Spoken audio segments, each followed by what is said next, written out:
Hi everyone, welcome to another video. Now I did say I may make videos for Punchestown.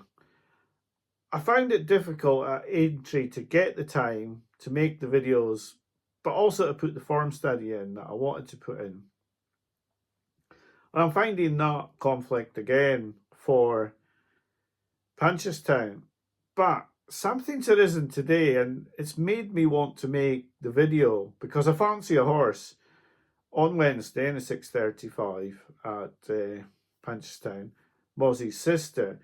But it's giving me a chance now to talk about a lot of things that have come up in the videos, in the comments, etc. And I may as well go through it now. So, Mozzy's sister, I quite like the horse. If I make only one selection over the whole of Punchestown, and it's Mozzy's sister, then I'm not like all the others that's going to be making 5 selections per day for 5 days, 25 selections. Most people can't even work out, have I made 25 points out of those 5 selections on 5 days? No one's really going to go through, check the prices, etc., etc. But but when I make one selection, if it's a bad selection, then, you're just up there, head above the parapet, ready to get shot. So, the selection was Mozzy's sister that I made. Now, not all the bookmakers priced this race up. And I saw 20 to 1, Bet365, 14 to 1, Paddy Power, 14 to 1, Betfair. I haven't got accounts with any of them, so I was frantically scrambling around, asking anyone I knew virtually, did they have accounts with any of these people, so I could sort of give them some money and try and get a bet on the horse. So whether I have or whether I haven't is irrelevant. I fancy Mozzy's sister at 20 to 1 and 14 to 1, which I feel that the horse has got a good chance. I feel it's a value price. And value's come up a lot in the last few videos because people have said, how can I say I was going for value at Aintree when I was basically trying to get winners at Cheltenham? And I feel there's a huge conflict there for me now, because if I bet out of a bank, I can't pick the horses who are value anymore. I've got to pick the horses who I think are going to win, whether they're value or not. Now, a lot of people will say, well, you've just got to back the horse you think's going to win. But there comes a point where that price is no good anymore. And it's relevant to Mossy's sister, because I've now got to the point at 20 to 1 or 14 to 1 where I feel I've got a great bet to put off. As I sit here talking now, it's 10 to 1. Now, my own price on the horse would be about 7 to 1. So perhaps it's still value at 10 to 1. But would I really want to come on a video and say, oh, I want you to back this 10 to 1 shot, which means that if it's the only selection for the whole of Punchestown, I'm 1 to 10 to get beaten, just because I'm 3 points higher than if I didn't make a video at all, or 3 points higher than I feel it should be. But why I would put that horse up at 20 to 1 is because I feel everything's in my favour. I've got the price that I want. I've got way over the price, treble the price I think it should be. So I've got to bet that horse. At 10 to 1, I'm only 3 points bigger now. So do I really want to back that horse, put my head above the parapet and get shot down and Mozzy's sister runs a terrible race when it's the only selection I've made? I'm not on a show where there's 4 of us. You're making 5 selections a day for 5 days. So there's 100 selections going up. It's a video where one selection's going up and it's a 10 to 1 shot. And I'm 1 to 10 to make a bad choice here. So value is important. Trying to find the winner is important. Now, I think this horse is a 7 to 1 shot and it's 10 to 1. To me, it's value because I like the horse. I think it's got a good chance of winning, and it's got, 3 points higher than it should be, which is probably about 20% higher than I think the price should be.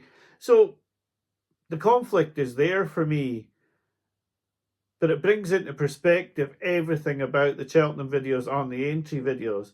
At Cheltenham, I was totally searching for winners to make a profit out the bank.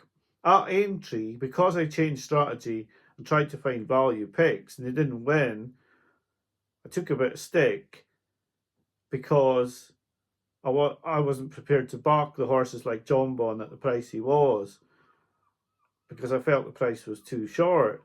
But if I'd been betting out of a bank for people to judge my picks, I may well have gone with John Bon, but I couldn't at the price when it wasn't a price I wanted.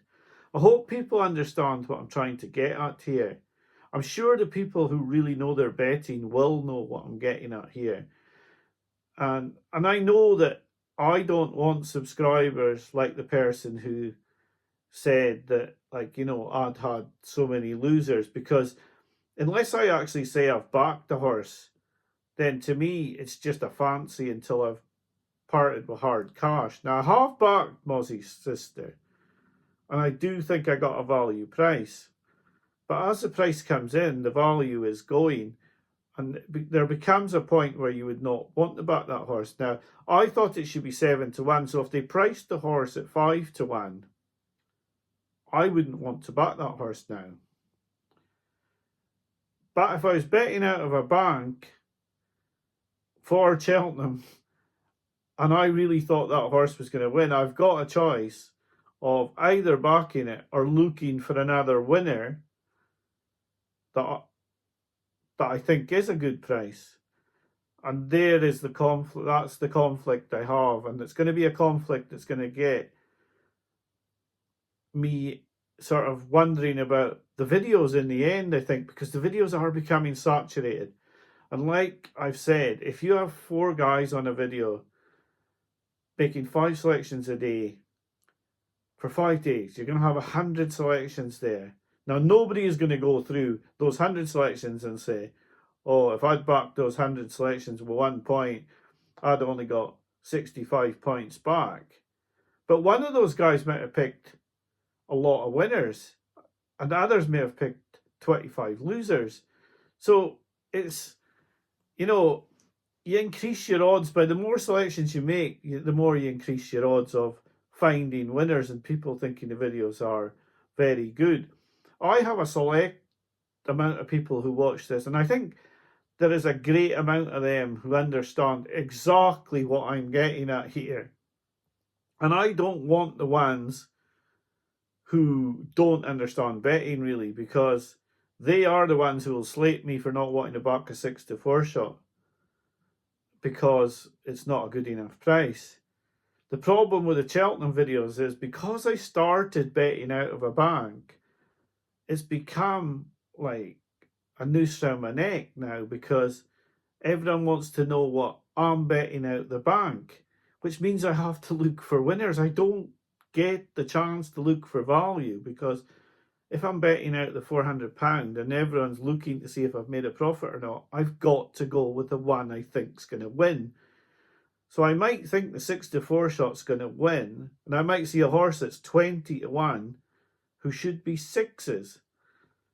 And it's very difficult for me then, when I put the videos up, do I back the horse at 6-4 that I think's going to win and it should be 5-2, or do I back the horse at 20-1 who should be 6s? And there's my conflict. So anyway, like I say, Punchestown selections will be very sporadic. This may be the only one. It depends. Work's busy. I haven't got the time. I'm studying only the horses that I like, and then looking at the main dangers. I think Mozzy's sister has a good chance. I really liked its debut win under rules, but it didn't beat a great field. But it did beat a horse who won next time out. In its point to point, it beat a horse who's shown good form this season. I know the horse is well regarded. Whether it can beat the Malins Battalion, the Elliott horses, I don't know. But I'm prepared to play at the price now, 10-1. Any more contraction in the horse, I wouldn't want to play. But of course, you should be looking at the race yourself. If you fancy one of the Malins horses or the Elliott horse, then that's what you should back. I come on my videos and I talk about the horses I like, and I like Mozzy's sister. I think its debut win was very good. I know the horse is well regarded. Whether it will go on good to yielding ground, I don't know. I hope it will. It's only raced on soft and heavy. What I seen, I liked. I'm prepared to put my money on. Whether you are prepared to buck it is up to you. Please don't buck it just because I've bucked it. Buck it because you fancy it yourself, or buck the horse you do fancy.